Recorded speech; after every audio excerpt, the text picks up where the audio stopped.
Greetings, seekers of historical truths and admirers of the great dramas of the past. Today, we will delve into an era of great upheavals, when civilizations clashed, empires crumbled, and new worlds were born from their ruins. At the center of our story is a figure whose fate became a symbol of the decline of one of the greatest powers of antiquity, a man caught at the turn of ages, the last king of the Achaemenid dynasty, Darius III. His story is not just a chronicle of defeats.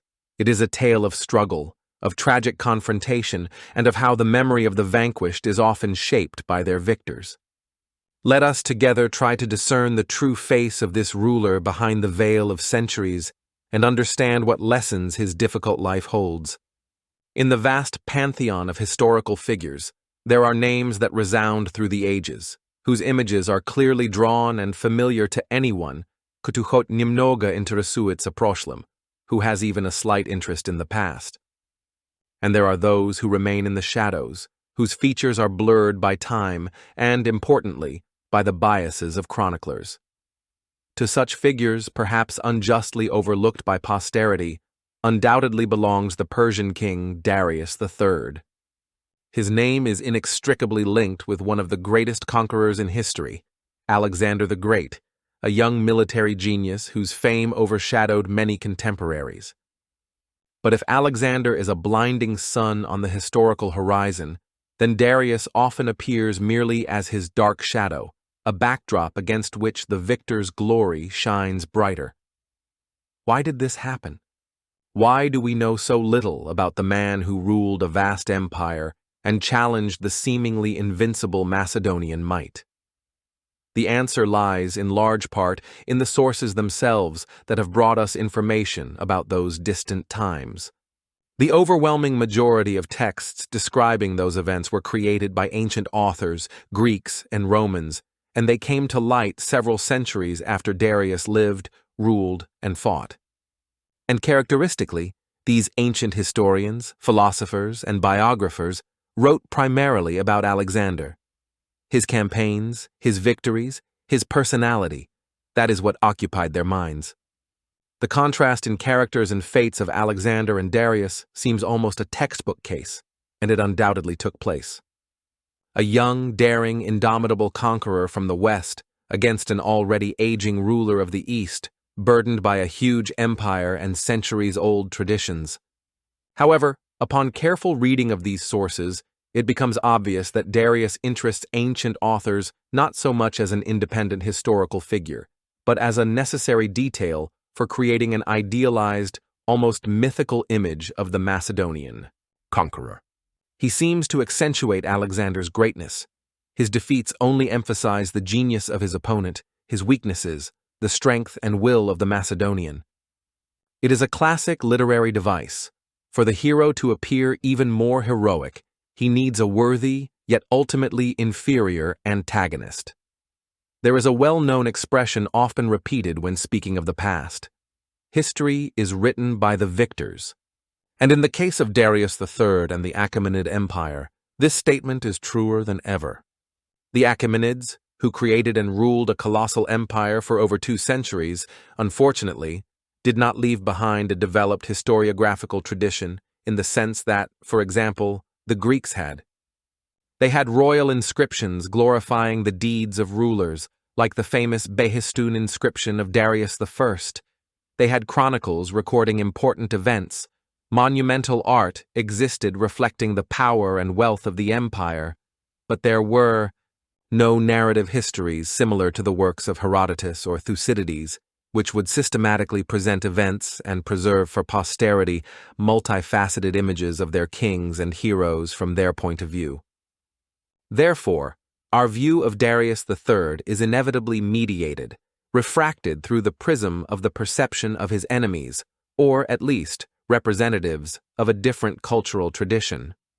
We see him through the eyes of those who admired Alexander, and this leaves an indelible mark on his image.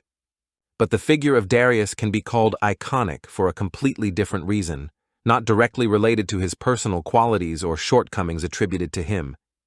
He is a symbol, and a very powerful symbol. Darius III is the personification of an end, the end of an entire era, the end of the Achaemenid world power, the last ruler of this bright and mighty dynasty that once held a vast part of the then-known world in awe. In his fate, as in a drop of water, was reflected the suddenly revealed and perhaps exaggerated weakness of the effete East, in the opinion of the Greeks, before a younger, more aggressive and dynamic European civilization, represented by Macedon. Macedon, this country in the north of the Balkans, until recently considered a semi-barbaric periphery of the Hellenic world, rapidly gained strength under the rule of the ambitious kings Philip II and his son Alexander. It, in essence, swallowed the classical Hellenic world, uniting it, albeit by force, and then unleashed all its might on the countries of the East, bringing with it new orders, a new culture, and a new war. And Darius III turned out to be the very ruler to whom fell the tragic fate of meeting this onslaught and being unable to stop it. The life dates of Darius III, the last Achaemenid king of kings, are fairly well known to historians. He was born around 381 BCE and died in 330 BCE. He ascended the throne of the vast Persian Empire far from being a youth. This happened in 336 BCE, when he was already about 45 years old. This was an age of maturity, of experience, but, as subsequent events showed, this was not enough to withstand the challenges of the time. It is important to understand that Darius was not a direct heir in the first generation. He was a representative of a collateral branch of the ruling Achaemenid dynasty. This dynasty was founded by the semi-legendary Achaemenes, a figure shrouded in the mists of tradition, and by the time Darius III ascended the throne, it had ruled vast lands for quite a long time, more than 2 centuries.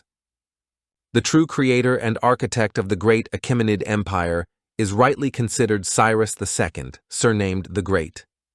In the middle of the 6th century BCE, that is, about 2 centuries before the events we are describing, Cyrus, having united the Persian and Median tribes, began his grandiose conquests. The state he created was truly global. Its scale amazed his contemporaries and continues to surprise us today. The Achaemenid possessions stretched from the fertile valley of the Indus River in the east, encompassing the territories of modern Pakistan and part of India, to the Aegean and Mediterranean seas in the west, where the Persians constantly conflicted with Greek city-states.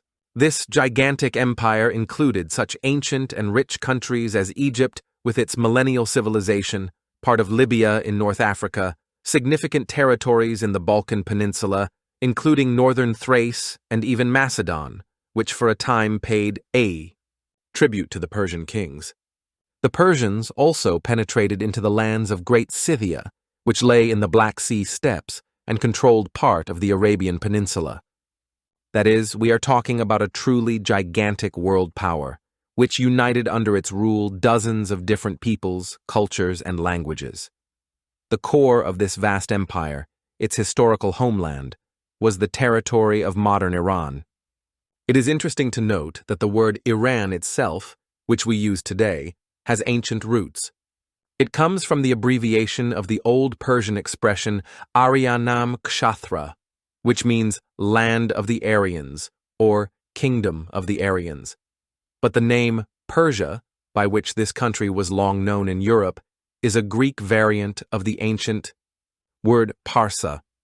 Parsa is the name of one of the historical regions in southwestern Iran, from where the Persian tribes who created the great empire originated. The Persians themselves emerged on the historical stage as a noticeable force at the turn of the 2nd and 1st millennia BCE. Initially, they were a group of Indo-Iranian tribes who migrated to the Iranian plateau. They settled the territory that is today known as the Iranian province of Fars. This is precisely that ancient Parsa. Subsequently, they expanded their possessions, conquering the ancient and highly developed state of Elam, located west of Parsa. Elam was inhabited by tribes speaking a language unrelated to Persian and having their own distinct culture. Some scholars suggest that the Elamites might have been related to the Dravidian peoples, the indigenous dark-skinned population of India, who were pushed south by the later arriving Aryans. And to these lands, to the territory of Elam and Persia, came and established themselves the white-skinned Aryans, to whom the Persians also belonged. Returning to our main hero, Darius III, it is worth clarifying his lineage. He was the great-grandson of King Darius II, who ruled the empire at the end of the 5th century BCE. It is noteworthy that Darius III was born about 25 years after the death of his great-grandfather, which indicates a certain generational gap and that his branch was not the main one in the succession to the throne. His father's name was Arsames, and his mother was Sisygambis, a woman destined to play a notable though tragic role in subsequent events, especially after being captured by Alexander the Great. Before becoming Darius III, King of Kings, the future ruler was known by another name, Kodamanus, and under this name, he managed to gain some fame, not yet even thinking of supreme power. How did this man become famous? There is a legend, retold by ancient authors, about his youth and military valor. According to this tradition, when Kodamanus was about 20 years old, he distinguished himself in a duel that took place before one of the battles. In the sight of the then Persian king, Artaxerxes III Ochus, Kodamanus, still a young warrior, accepted a challenge and defeated a mighty champion from the hostile Caducean tribe, who inhabited the mountains on the southern coast of the Caspian Sea. This victory in single combat, accomplished in view of the entire army and the king himself, of course, must have brought him fame and the monarch's favor. Surprisingly, this story of Kodamanus's early bravery sharply contrasts with how later Greek historians would describe Darius III, often emphasizing his indecision, lack of military talent, and even personal cowardice in decisive moments of battles. In general, it should be remembered that when a person reaches the pinnacles of power, especially the royal throne, many virtues and positive qualities begin to be attributed to him retrospectively. This is a common practice, to embellish the biography of a ruler so that it corresponds to his high status. Perhaps young Kodamanus did indeed perform this feat, defeating a mighty enemy in a duel, and this became the first step on the path to his future exaltation. Or perhaps this story is just a beautiful legend, created or embellished later to give more weight to the figure of the future king. Sources do not give us an unequivocal answer, and we can only speculate. However, there is no doubt that Kodamanus, the future Darius III, made a very successful career as an imperial official. Before becoming king, he held a very important and responsible post. He was satrap of Armenia. To understand the significance of this position, one needs to say a little about what satrapies were. Imagine a huge mosaic, sprawling for thousands of kilometers. That was the Achaemenid Empire. To govern this gigantic territory, a well-thought-out system was required. And here, one of the key figures in Persian history enters the scene, Darius I, not to be confused with the hero of our story, Darius III.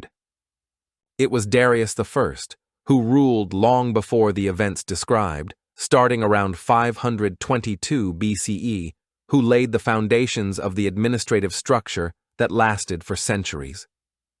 He carried out a whole series of reforms aimed at strengthening the integrity and manageability of the overgrown empire.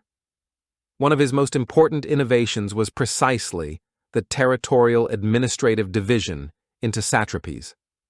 This was not just a random division on a map. Each satrapy often coincided with the borders of previously existing kingdoms or large cultural regions, which facilitated the administration of the diverse peoples who had become part of the empire. In total, there were more than 20 such satrapies, and each of them paid a certain tribute to the royal treasury, supplied warriors for the imperial army, and submitted to central authority. At the head of each such region stood a satrap, appointed personally by the King of Kings. And this man was almost the absolute master of his land. Satraps possessed the fullness of administrative power. They were responsible for tax collection, maintaining order, and building roads and irrigation systems. Military power was also in their hands. They commanded local garrisons and could raise militias if necessary. In addition, satraps administered justice in the territory under their rule. Officials who helped the satrap govern the province were also often appointed or approved by the king, which was intended to ensure loyalty and control. However, one can imagine what the real behavior of many satraps was like, especially in remote provinces.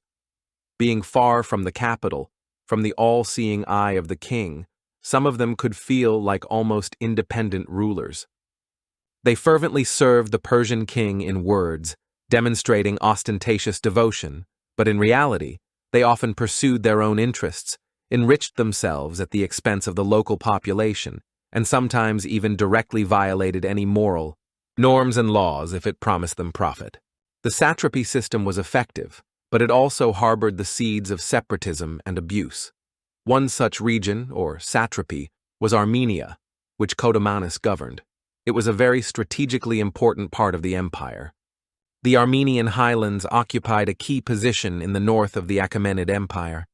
It was through this mountainous northern region, bordering on restless and warlike Scythian and other nomadic tribes, that important trade routes passed. Moreover, it was through Armenia and the Caucasus that the Persians could carry out their advance further north and west, towards Europe and the Black Sea region. Therefore, control over Armenia was vitally important for the security and expansion of the empire. The post of satrap of Armenia, therefore, was very significant and responsible. It required not only administrative abilities, but also the skill to get along with local nobility, maintain the combat readiness of troops, and repel raids by neighbors. Codomanus obviously coped with these duties quite successfully, since he held this post and made a further career. However, one should not forget that despite all its strategic importance, the Caucasus and Armenia for the Persians, especially for the court nobility living in lavish capitals, still remained a kind of deep province. In the main centers of Persian civilization, such as Persepolis with its magnificent palaces, ancient and populous Babylon, rich Susa, where one of the royal residences was located, or the summer capital Ecbatana in Media, probably few people had heard of Armenia and its satrap outside a narrow circle of officials dealing with the affairs of the northern provinces. It was the periphery, albeit an important one, but far from the center of power and court life. What then allowed the satrap of this distant and not most central region, Codomanus, to eventually ascend the Persian throne and become Darius III? Information about this intriguing period of his life we draw, as already mentioned, mainly from considerably later Greek and Roman sources, which are not always impartial and complete. However, the general picture emerges quite clearly. It is known that a key, if not decisive, role in the rise of Darius Codomanus was played by one of the most influential courtiers of that time, a eunuch named Bagoas. Bagoas was of Egyptian origin, which in itself is interesting. Today's notion of a eunuch solely as a harem overseer, a castrated servant devoid of any ambitions other than to please his master, is far from historical truth, especially in the ancient East. Of course, service in the harem, where the king's wives and concubines were kept, offered certain advantages. It was precisely through the harem, through close communication with the women of the royal family, and sometimes with the ruler himself in his unofficial setting, that it was easiest to get close to the person of the sovereign, to establish confidential personal relations with him, and this in turn opened the way to acquiring enormous political weight and influence. Eunuchs often became trusted advisors, treasurers, diplomats, and even military commanders. Their physical condition, depriving them of the ability to have their own legitimate heirs, sometimes made them seem more reliable servants in the eyes of the ruler, not striving to found their own dynasty. Nor is the appearance at the royal person of an Egyptian, rather than a Persian, in such an influential position surprising. Sometimes rulers trusted foreigners more, who in the center of the empire had a minimum of personal connections, family clans, and selfish interests related to the local aristocracy. Such a person seemed less involved in the internal intrigue seongjangs of the Persian nobility. Bagoas was not just a courtier. He effectively held the post of first minister or vizier at the Persian court during the reigns of Artaxerxes III and his son Arses. He was a man of enormous power, a master of behind-the-scenes intrigues, holding many strings of empire management in his hands. And it was Bagoas, as sources report, who organized the elimination of Darius III's predecessor on the throne, the young king Arses, also known as Arx or Orses. Arses was the son of Artaxerxes III, and his reign proved to be very short. He was in power for only about 2 years, from 338 to 336 BCE. Bagoas managed, acting, according to some reports, through a court physician, to poison Arses and his sons, thus clearing the way for his protégé. It is significant that the reign of Darius III, which began with such a grim crime as the murder of the legitimate king, albeit committed by others' hands, but with his knowledge and in his interests, was as if marked by the seal of tragedy. It was permeated by a chain of villainies, intrigues, mistakes, and ultimately came to an absolutely catastrophic end. Probably Bagoas, this experienced and power-hungry courtier, by helping Codomanus, the satrap of Armenia, to occupy the vacant throne, was making far-reaching plans. He probably believed that the real ruler of the empire would be himself, an experienced politician who knew all the ins and outs of the palace, and not a provincial satrap who had spent many years far from the capital and its complex intrigues. Codomanus, who adopted the throne name Darius III, might have seemed to Bagoas a convenient, manageable figure. And in the very nature of Darius III, as it later manifested itself, there was undoubtedly something that could allow Bagoas to make such calculations. Historians note in Darius a certain inconsistency, a tendency to vacillate, frequent changes of decisions, which could have been perceived by an experienced intriguer as weakness of character and malleability. And yet, if Bagoas really counted on the role of eminence grise to the new king, he miscalculated padroinsly. The new ruler, Darius III, perhaps did not possess the iron will and strategic thinking of his great namesake Darius I, but he had no intention of being a puppet in the hands of the all-powerful eunuch. He dealt with Bagoas very quickly and decisively, shortly after his accession. According to one version, Darius, learning that Bagoas was preparing poison for him too, forced the eunuch himself to drink the poisoned potion. At the same time, it was loudly announced that Bagoas was a regicide, guilty of Arses's death, and murderers, as is known, must be punished, especially if they are murderers of kings. Thus, Darius III got rid of his dangerous benefactor, demonstrating that he intended to rule independently. This episode, however, once again emphasizes the atmosphere of suspicion, betrayal, and cruelty that reigned at the Persian court on the eve of the clash with Alexander the Great. Having occupied the throne and established his power, Darius III began to actively enjoy all the benefits of his new high position. If before, as a satrap, he undoubtedly lived in prosperity, now truly limitless opportunities for luxury and pleasures opened up to him, which the Persian royal court, famous for its splendor throughout the ancient world, could offer. And Darius, according to ancient authors, very quickly became addicted to this refined and lavish luxury, which became an integral part of the image of an Eastern ruler. The story told by the famous ancient Greek biographer Plutarch in his life of Alexander the Great is indicative. After one of the battles, presumably after the Battle of Issus, when Darius hastily fled, leaving his camp, Alexander the Great captured his personal tent. What the Macedonians saw there amazed even them, accustomed to war booty. In Darius's tent, they found countless vessels, pitchers, basins, cups, and flasks for ointments and perfumes, all skillfully made of pure gold and precious metals. The air was filled with the amazing scent of expensive fragrant herbs, oils, and other perfumes. The royal tent, or rather a whole complex of tents, amazed with its size, the splendor of its interior decoration, the luxury of couches and tables covered with exquisite dishes. Seeing all this splendor, the astonished Alexander, as they say, looked at his friends and comrades in arms and uttered a phrase that became winged. This, apparently, is what it means to reign. This scene vividly illustrates the level of comfort and luxury to which the Persian king was accustomed, and which contrasted so sharply with the campaign life of the Macedonian army. Darius III had a wife, Queen Statira, whom sources describe as a woman of amazing beauty. The same Plutarch, with a certain childish naivety characteristic of many ancient authors, writes of her that she was the most beautiful of all queens. Statira accompanied Darius on his campaigns, as was customary for Persian kings, and her fate, like the fate of other members of the royal family, proved tragic. Darius and Statira had children. Their eldest son, whose name is not precisely known but presumably he could also have borne the name Ochus or Arsames, would die at the very beginning of the war with the Macedonian army, in the Battle of the Granicus River in Asia Minor.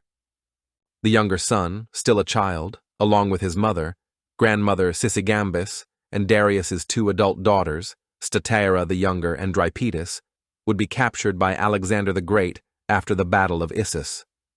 The fate of these royal captives would become the subject of numerous stories and legends, and one of Darius's daughters, Statira the younger, would later, as a sign of reconciliation and fusion of the Persian and Macedonian elites, be married by Alexander the Great himself during the famous mass wedding at Susa.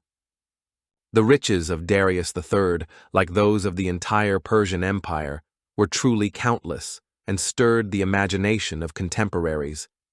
Alexander the Great, having conquered Persia, took from its capitals, Susa, Persepolis, Ecbatana, and other treasuries such an incredible amount of gold, silver, precious stones, expensive fabrics, and works of art that thousands and thousands of mules and camels were needed to transport this booty.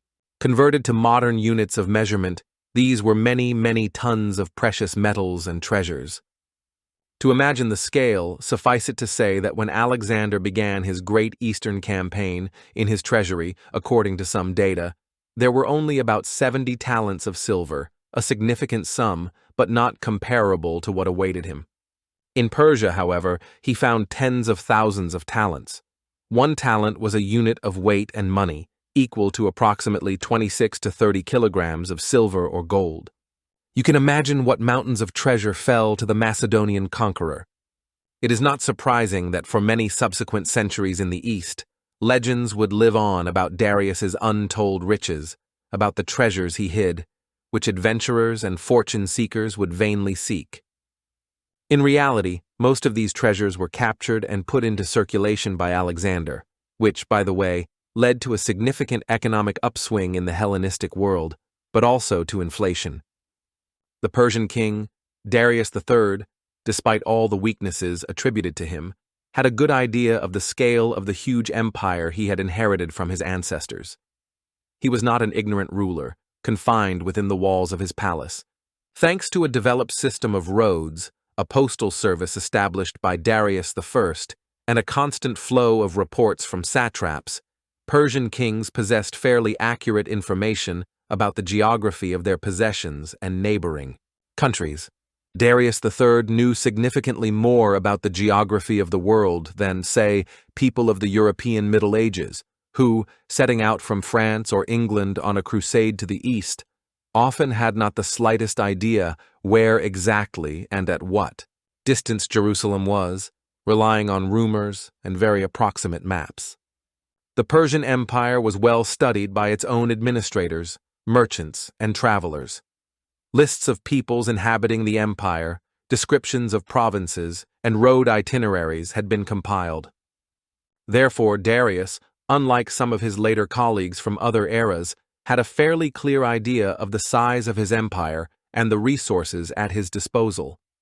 While Darius III was settling on the Persian throne, enjoying luxury, and trying to consolidate his power after Bagoas's intrigues, a storm was already gathering from the west, from Macedon.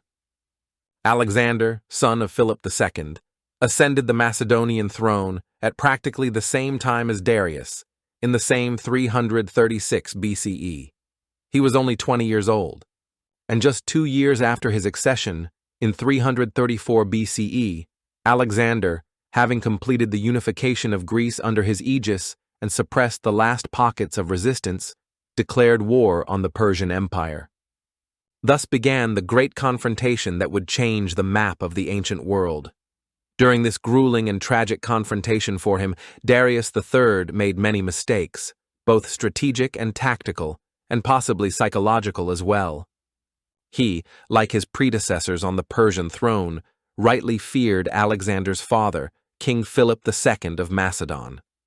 Philip was an outstanding politician and military commander of his time. He was a strong, decisive, and sometimes coarse ruler who came from the north of the Balkan Peninsula and managed in a relatively short time to subdue a fragmented Greece, weakened by internecine wars.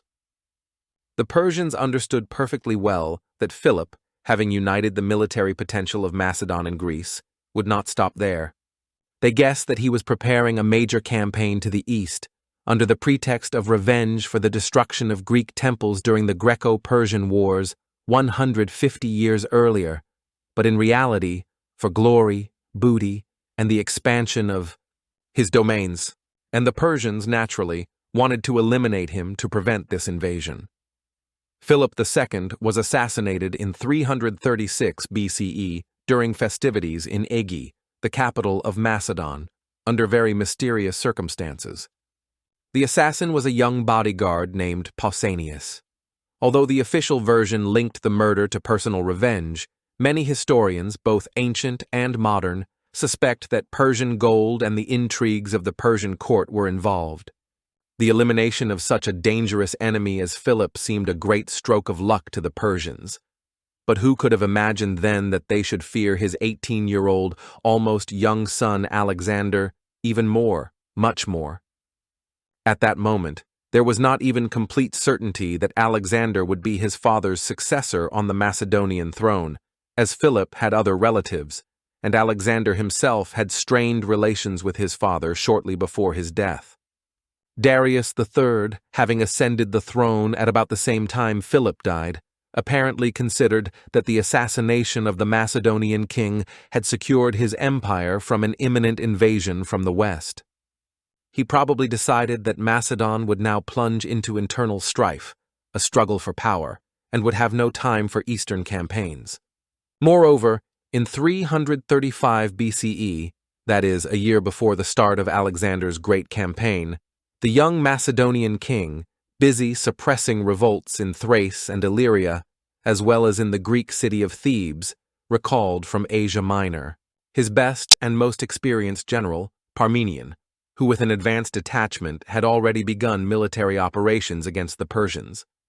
Darius and his advisors completely misinterpreted this move. They decided that Alexander, having encountered difficulties in the Balkans, had abandoned his father's plans and would not go east.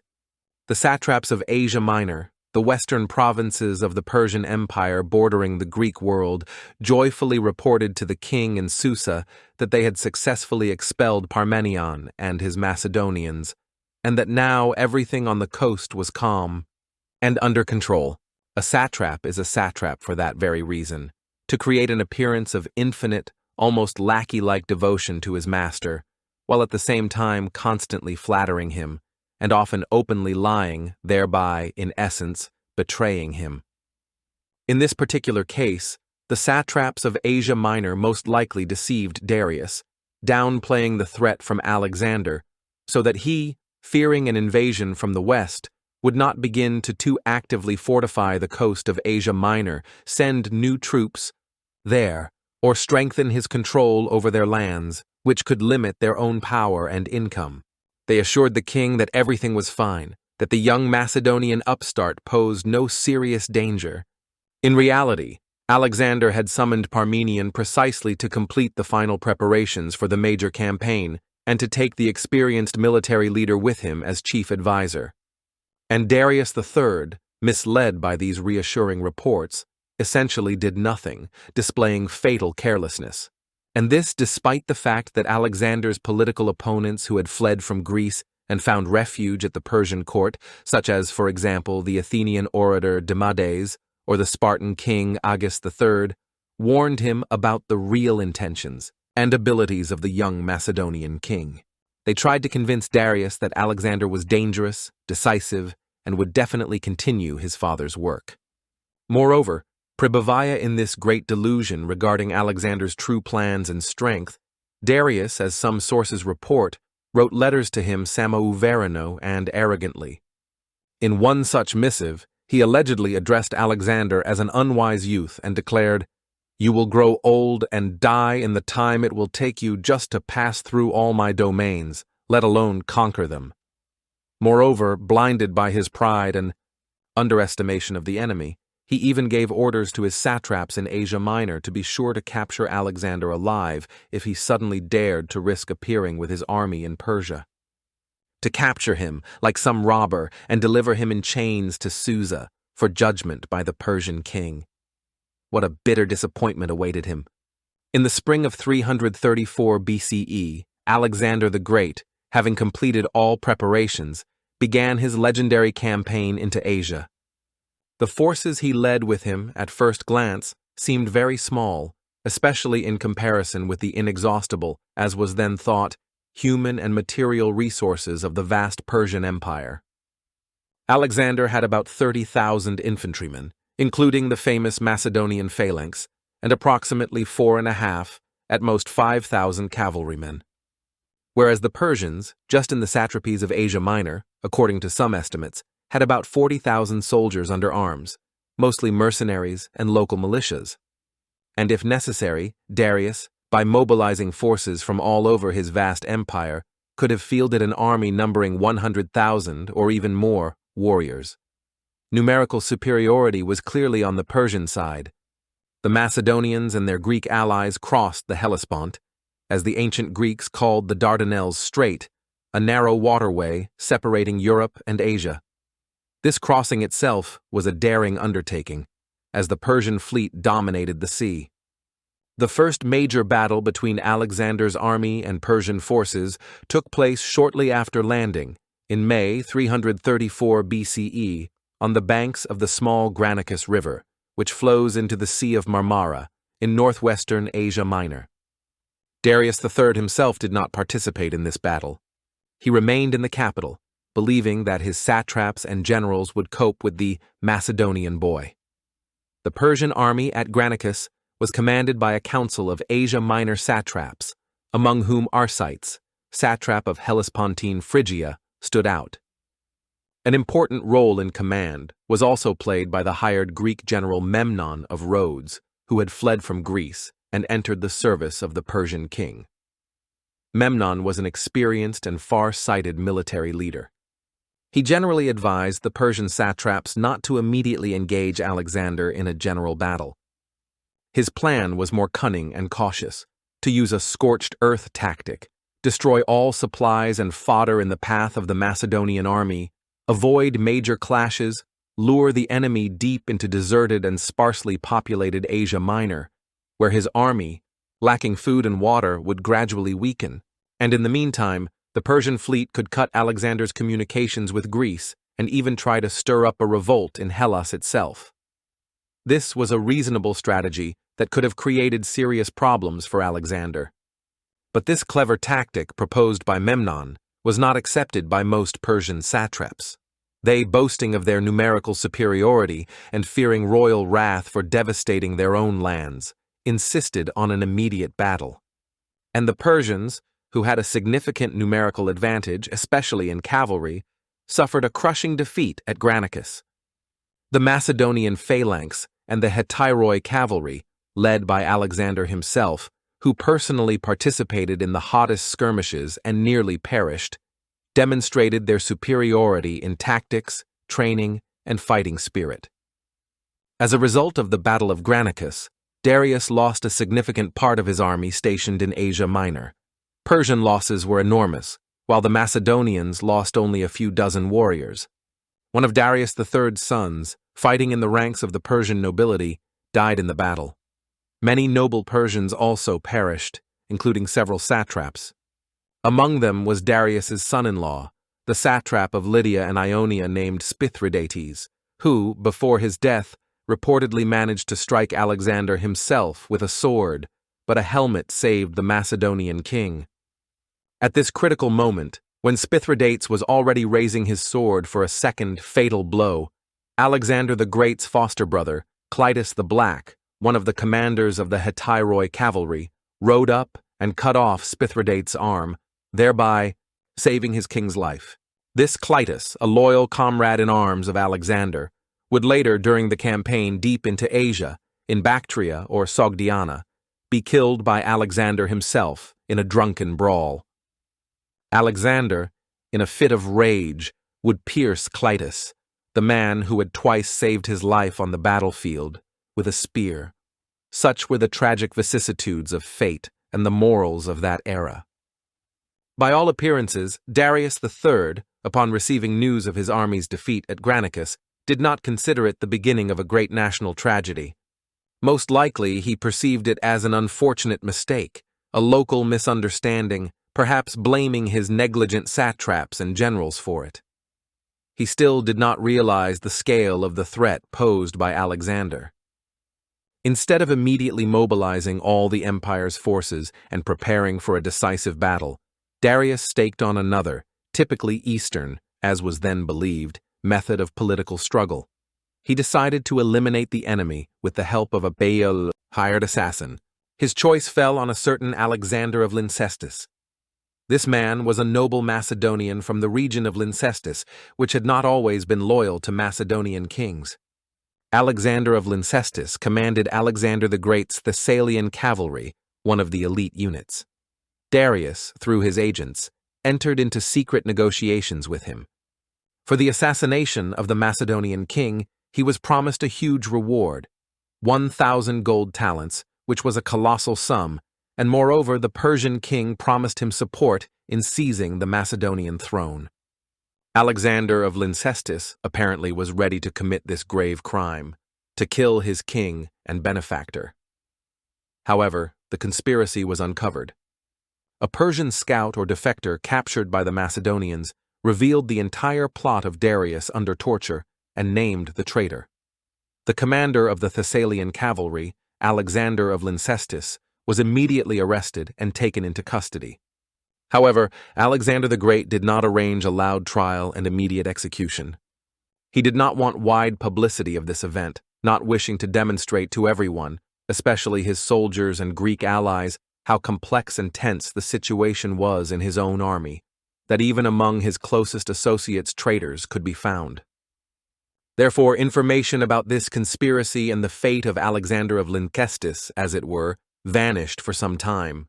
He was kept under arrest for several years, and only later, already in Bactria, when another conspiracy, the so-called Conspiracy of the Pages, was uncovered, Alexander of Lyncestis was finally tried and executed.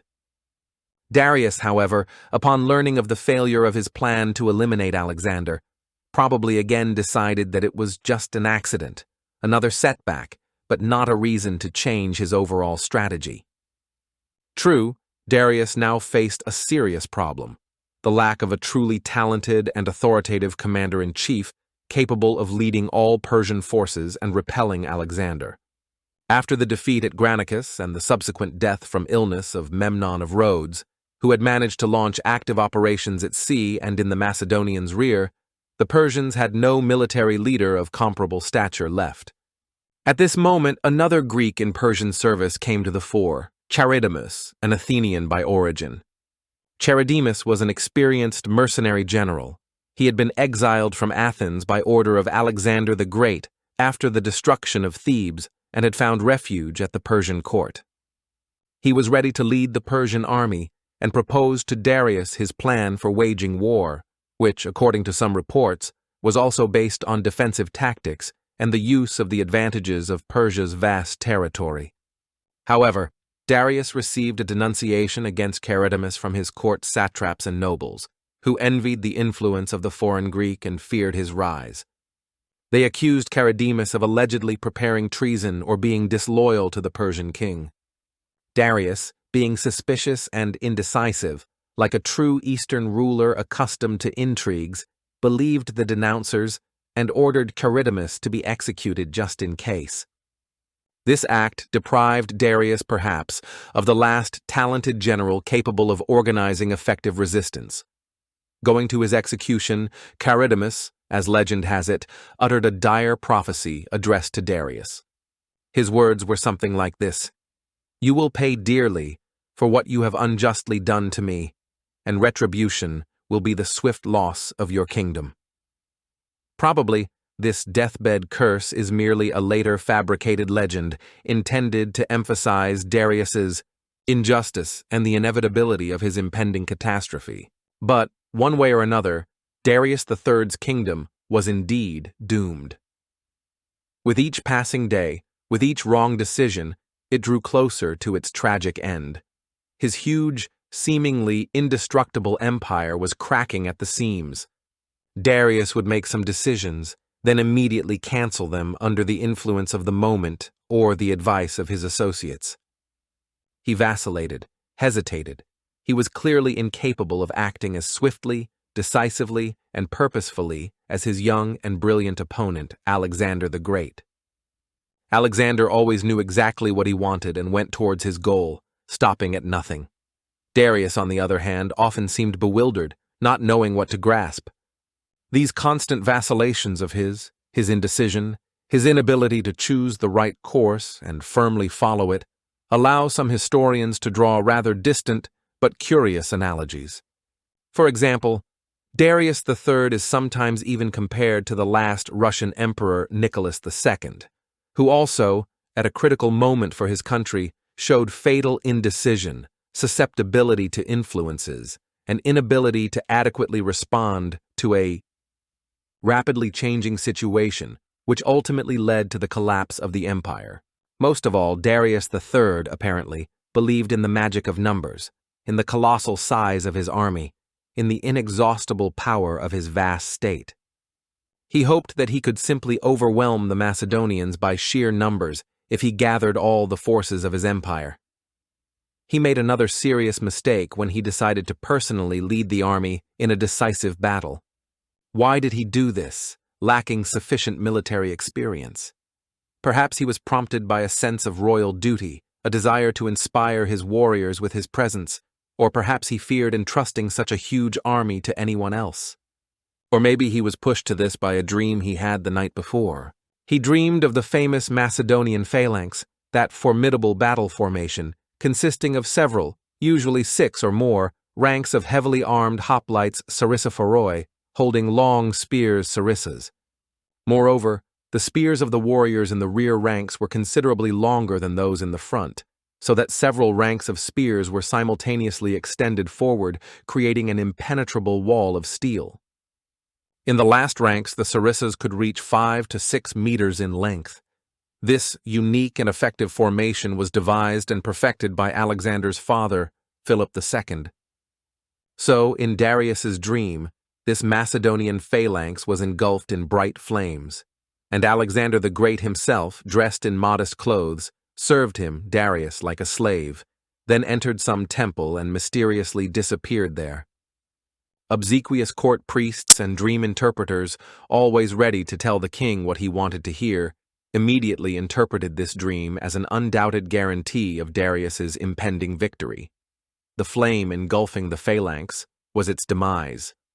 Alexander, serving Darius, was his humiliation and submission, and the disappearance in the temple was his imminent death.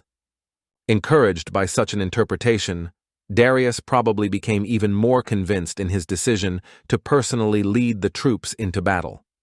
And so, in 333 BCE, a year after the Battle of Granicus, the second major battle of this war took place, the famous Battle of Issus.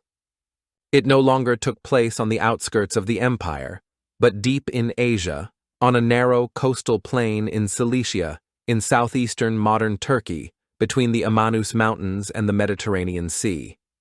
And here Alexander the Great again, for the second time, clearly demonstrated that not by an overwhelming number of warriors, but by the high military talent of a commander, the maneuverability of troops, their training, discipline, and courage, victory can be won even over a numerically far superior enemy. Alexander's army was moving south, along the Mediterranean coast, towards Phoenicia and Egypt. Learning that Darius III's innumerable army had come from the east, through mountain passes into his rear, cutting off his supply and retreat routes, Alexander did not lose his composure. He immediately turned his army around and decisively marched towards the danger, towards the Persian king. Darius, who, as already mentioned, was not a talented military commander, made a major tactical mistake here.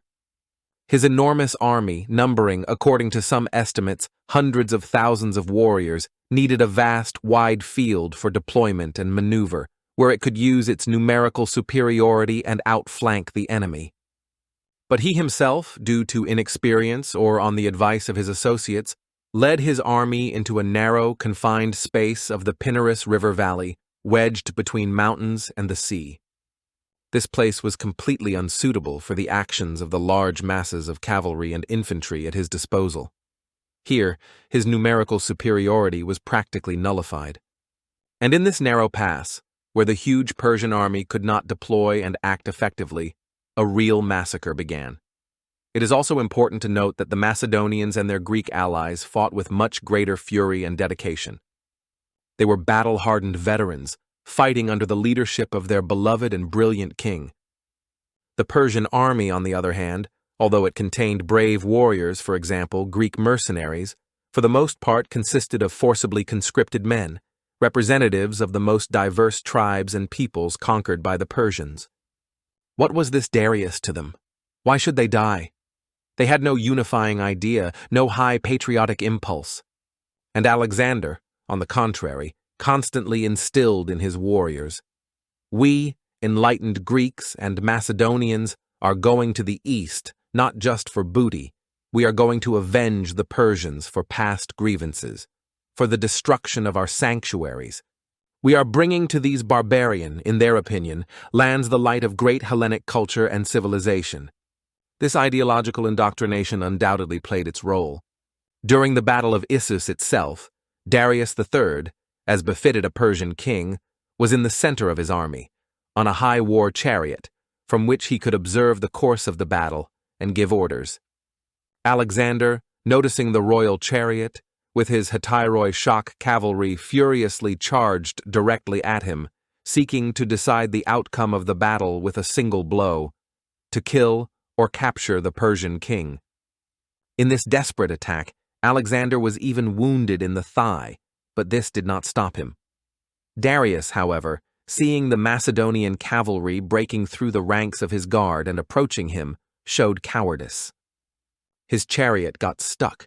It could not move because everything around was littered with the bodies of killed and wounded warriors and horses.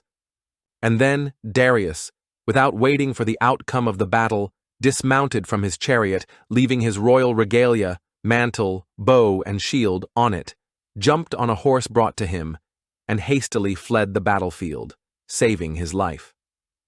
He did this for the first, but alas, not the last time.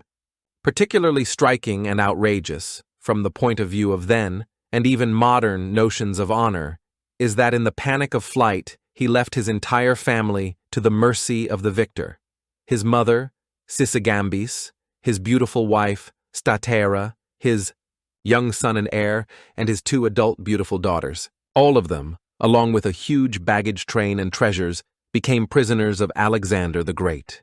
This act of Darius, fleeing the battlefield and abandoning his family, inflicted irreparable damage on his reputation as a king and warrior, both in the eyes of his own subjects and in the eyes of the enemy. Some time after the Battle of Issus, Darius, having somewhat recovered from the shock and gathered the remnants of his shattered army, addressed Alexander with a letter. He still did not consider himself completely defeated. He offered Alexander peace and friendship, was ready to make significant concessions, and even, in essence, to share power with him in his vast empire, just to get his family back and preserve at least part of his domains. In the retelling of one of the Roman historians, Quintus Curtius Rufus, Alexander's reply to this first letter from Darius sounds proud, audacious, and uncompromising. Alexander wrote something like this: "You, Darius, with the help of the eunuch Bagoas's intrigues, killed the legitimate King Arses and seized power in Persia, unjustly, treacherously, and contrary to all Persian laws and customs. You showed injustice and cruelty towards the Persians themselves, your subjects. You sent unworthy and false letters to the Hellenes, my allies, urging them to war with me and to break the peace. You sent huge sums of money to the Hellenes, and your ambassadors tried to bribe my supporters and friends, and tried to destroy the peace and order that, thanks to my efforts and my father's efforts, reigned in Hellas. I came to your land not as an aggressor, but as an avenger for the offenses inflicted by the Persians on the Greeks. And I defeated in open battle first your satraps and strategists, and now you yourself and your army. And I possess this land by right of conquest, because the gods themselves gave it to me. Remember, Darius, I am now lord of all Asia. And when in the future you write to me as king of all Asia, your master, and do not address me as your equal. If, however, you wish to dispute my right to power, come and fight. Do not flee. I will wait for you, wherever you may be. In this harsh and arrogant correspondence, if it indeed took place in such a form as ancient authors convey it, was reflected the entire grandiose ideological and psychological confrontation between the young leader of the new rising Western European world, confident in his star, and the last representative of the ancient Achaemenid dynasty, who perhaps still did not fully realize the full depth of his doom and the scale of the catastrophe that had befallen his empire. The struggle of Darius and Alexander is not just a war of two kings. It is another fateful meeting of East and West, which throughout world history sometimes converge and interact, sometimes clash in fierce conflicts, influence each other in some way, enriching or destroying, and then diverge again, only to meet again after some time. Despite such a proud response from Alexander, Darius did not abandon attempts to negotiate. He sent Alexander a second embassy with even more generous offers. This time, Darius offered Alexander a huge sum as ransom for his family, 10,000 talents of gold. 10,000 talents, that is approximately 260 tons or even more of pure gold, a colossal fortune for those times. In addition, Darius was ready to cede to Alexander all his lands and provinces located west of the Euphrates River. That is, he effectively gave him all of Asia Minor, Syria, Palestine, Egypt, and part of Arabia, vast and very rich territories. For himself, he asked to keep the eastern part of the empire, Persia proper, Media, Bactria, and other lands beyond the Euphrates. And also, as a sign of future peace, friendship, and a strong alliance, Darius offered Alexander the hand of his eldest daughter, the beautiful Statera the younger, and recognized him as an equal king. When Darius's ambassadors delivered this message to Alexander's camp, and it was read at a war council, the old and experienced General Parmenion, Alexander's chief military advisor, the very one whom Darius had so underestimated at the beginning of the war, after hearing these generous offers, uttered his famous phrase. He said, "If I were Alexander, I would accept these terms and make peace." To this followed Alexander's no less famous, proud, and ambitious reply, "By Zeus, I would do the same if I were Parmenion. But I am Alexander." With this answer, Alexander made it clear that his goals were much more ambitious than simply obtaining a ransom or part of Persian territory. He aspired to the complete conquest of the entire Persian Empire and possibly the entire known world. He did not want to be just a rich king. He wanted to be the greatest conqueror in history. He also wrote to Darius in reply that, as for his daughter, he could marry her even without her father's consent, since she was now his captive, and he himself would decide her fate. Negotiations again reached a stalemate. The war was to continue until the complete defeat of one of the sides. Sometime after these unsuccessful negotiations, as Alexander continued his campaign, besieging the Phoenician cities of Tyre and Gaza, tragic news arrived.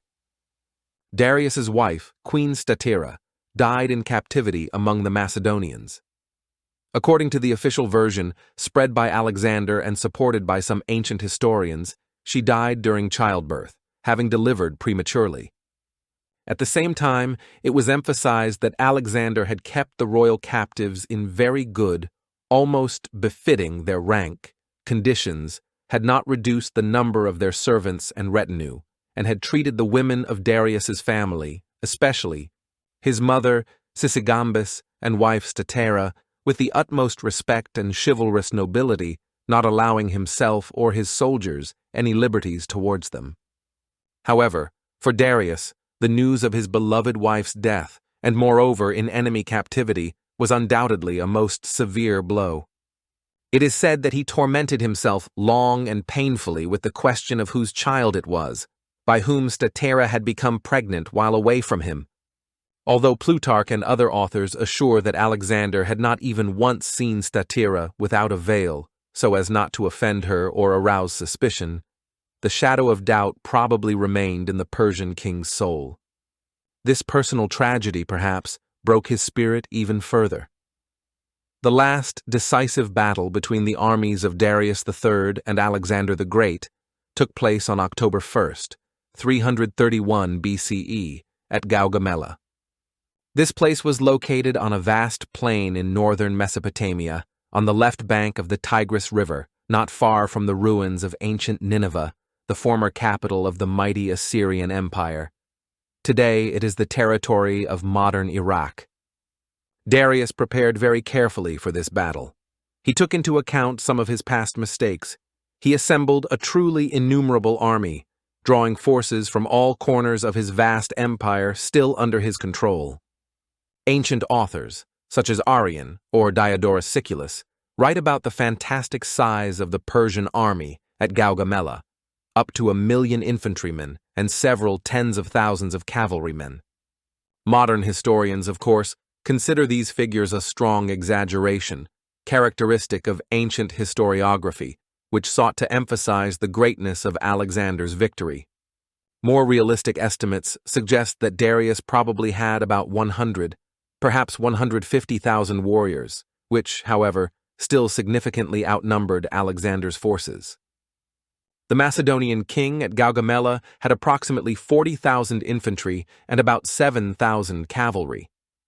Darius carefully chose the battlefield. It was a wide, flat plain, ideally suited for the actions of his numerous cavalry and war chariots.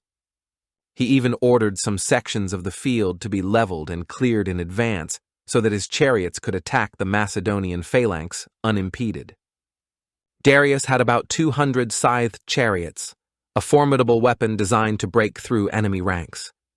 Each such chariot was equipped with sharp scythes and sickles attached to the wheel axles and pole. In his multinational army, warriors from the most diverse corners of Asia fought: Persians, Medes, Bactrians, Sogdians, Sakas, Indians, Arabs, Armenians, Cappadocians, and many others. He also had 15 war elephants brought from India, which were intended to intimidate the Macedonians and trample their infantry. This time, Darius's warriors, at least many of them, had a more compelling reason for desperate resistance than before. Knowing about their king's previous crushing defeats and Alexander's inexorable victories, they could reasonably assume that if the Macedonian won this time too, he would go further east, to their native lands, to the very heart of Asia. Therefore, for them, it was a battle for survival, for their homes and families. At that moment, on the eve of the Battle of Gaugamela, even Alexander himself probably did not yet know for sure how far he would go in his conquests. He had not yet made a final decision whether he would move further east, beyond the actual Persian Empire, or limit himself to its subjugation. But, in any case, this time Darius's army, huge and diverse, fought much more energetically, stubbornly and fiercely than before, especially on the flanks. The battle was fierce and bloody, and its outcome remained unclear for a long time. And it is no coincidence that this very grandiose battle, which became the culmination of the war, is depicted on one of the most famous ancient mosaics. This is the so-called Alexander mosaic, discovered in the 19th century during excavations in the ancient Roman city of Pompeii, buried under the ash of Vesuvius. This magnificent mosaic, dating to approximately the 1st century CE, that is, created several centuries after the battle itself, adorned the floor of one of the wealthy houses in Pompeii. It is now a gem of the collection of the National Archaeological Museum in Naples. In this mosaic, full of drama and movement, we see in the center of the composition the figure of Darius III. He is again, as at Issus, depicted on a high war chariot, turning back in dismay, while his charioteer tries to lead the horses out of the very thick of the battle. There are people who, unfortunately, are prone to repeating their past mistakes, even if these mistakes have already led to catastrophic consequences. It would seem that Darius should already have learned from his own bitter experience at the Battle of Issus that a war chariot in the thick of contemporary combat against maneuverable infantry and cavalry is ineffective and even dangerous for the commander himself. It easily gets stuck among the numerous bodies of fallen warriors and slain animals, becomes a good target, and deprives of mobility. But he, as a man of the East, as it seemed to him, gravitated towards stability, towards traditions. He knew that a Persian king was supposed to fight precisely in this way, on a chariot, in the center of the army, as his great ancestors had done. And again, as in the mosaic, he holds in his hands his royal war bow, which in close combat is completely useless to him and which, by all appearances, he never used effectively. His figure in the mosaic expresses bewilderment and fear. Alexander, on the other hand, during this decisive battle, once again proved himself a brilliant military commander, a master of tactics and strategy. His true strength was not in his personal skill with a bow or sword, although he was also a brave warrior, but in his unique ability to quickly assess the situation on the battlefield, think outside the box, make bold and unexpected decisions for the enemy, and inspire his warriors to feats. At a critical moment in the Battle of Gaugamela, when his left flank under Parmenian's command was struggling to hold back the onslaught of superior Persian cavalry forces, Alexander noticed a gap that had formed in the center of the Persian battle line. He immediately seized this opportunity and, at the head of his Hetyroi shock cavalry and part of the phalanx, rushed into this breach, striking directly at the place where Darius was with his guard of immortals. And Darius, seeing the Macedonians breaking through to him again, could not withstand it. He fled the battlefield again, saving his life. His flight caused panic and confusion in the ranks of the Persian army, which, deprived of its leader and seeing his shameful retreat, wavered and began to disintegrate. Alexander organized a furious pursuit of the defeated enemy, seeking to capture Darius and put an end to the war. But the Persian king managed to escape this time as well. He took refuge first in Arbela, and then, with a small detachment of warriors who remained loyal to him, fled further east into Media, to its capital Ecbatana, modern Hamadan. From there, he needed to try to make his way even further east, to the remote satrapies of Bactria and Sogdiana, to try there, on the outskirts of his crumbling empire, to gather new forces and continue resistance. He, theoretically, still had some ghostly chance, considering the enormous size of his empire and the inexhaustible, as it seemed, human resources of the eastern provinces. Alexander understood this perfectly well. Therefore, he gave Darius no respite and organized a swift pursuit, sparing neither his men nor his horses. Darius, in his last desperate flight, was accompanied by only a few loyal satraps, among whom was Bessus, satrap of Bactria, and a small detachment of Greek mercenaries. Greek mercenaries, however paradoxical it may seem, often remained loyal longer than others to whomever they had enlisted with, even if their employer's cause was already lost. They valued their reputation and considered it a matter of honor to fulfill the terms of their contract. However, treason was brewing among Darius's companions. One of the satraps, that very Bessus, who, by the way, was a distant relative of the Achaemenids, and himself had some claim to the Persian throne, began to persuade the rest of Darius's entourage that this king, who had already twice fled the battlefield in the heat of battle, this broken and demoralized man, was no longer fit to save the Persian kingdom. He was incapable of leading the fight. he had lost all authority, and Bessus proposed himself as the new leader and savior of the fatherland. Soon Darius was deposed by his own associates. He was captured, stripped of his royal insignia. Now he was no longer shown any respect. He became a pitiful, humiliated prisoner, chained, according to some reports, in golden fetters, a final mockery of his former greatness. Bessus proclaimed himself the new king under the throne name Artaxerxes V and tried to organize resistance against Alexander in the eastern satrapies. When it became clear that the rapidly advancing Alexander with his advance guard was about to overtake the fugitives, Darius's fate was sealed. So that he would not fall alive into Alexander's hands and to get rid of a rival, he was simply stabbed or mortally wounded with spears and left to die on the road. Apparently, the order to kill was given personally by Bessus, or he himself participated in it, as he was the one who most aspired to royal power and did not want Alexander to be able to use the captive Darius for his political purposes. It is interesting to note that Alexander the Great, who in everything concerning politics and the creation of his image was a great and far-sighted master, upon learning of the tragic death of his opponent, reacted very remarkably. He, reportedly, expressed indignation at such unworthy treatment of a royal person. He ordered Darius's murderers to be severely punished, primarily Bessus, whom he pursued for a long time and eventually captured and subjected to an agonizing execution. And for the deceased Darius III, Alexander ordered all due royal honors to be paid. His body was respectfully transported to Persepolis and buried in the tombs of the Achaemenid kings. Alexander believed, and this was part of his imperial policy, that kings, even defeated enemies, should be treated royally. By this, he demonstrated his respect for the institution of monarchy, and also perhaps tried to win over the Persian nobility, showing that he was not a barbarian destroyer, but a legitimate successor to the Achaemenids, respecting their traditions. Later, as often happens with tragic figures, a beautiful and touching legend appeared, which some ancient authors retell. According to this legend, Darius, dying from his wounds, was found by one of the Macedonian soldiers.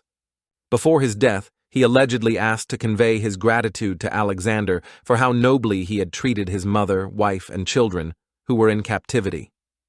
And as a sign of reconciliation and recognition, he shook the hand of the Greek soldier who was beside him in his last moments, so that he would symbolically pass this handshake to Alexander, as if thereby transferring his empire to him. This legend, most likely, is fictitious, but it fit well into the created image of a magnanimous and chivalrous Alexander.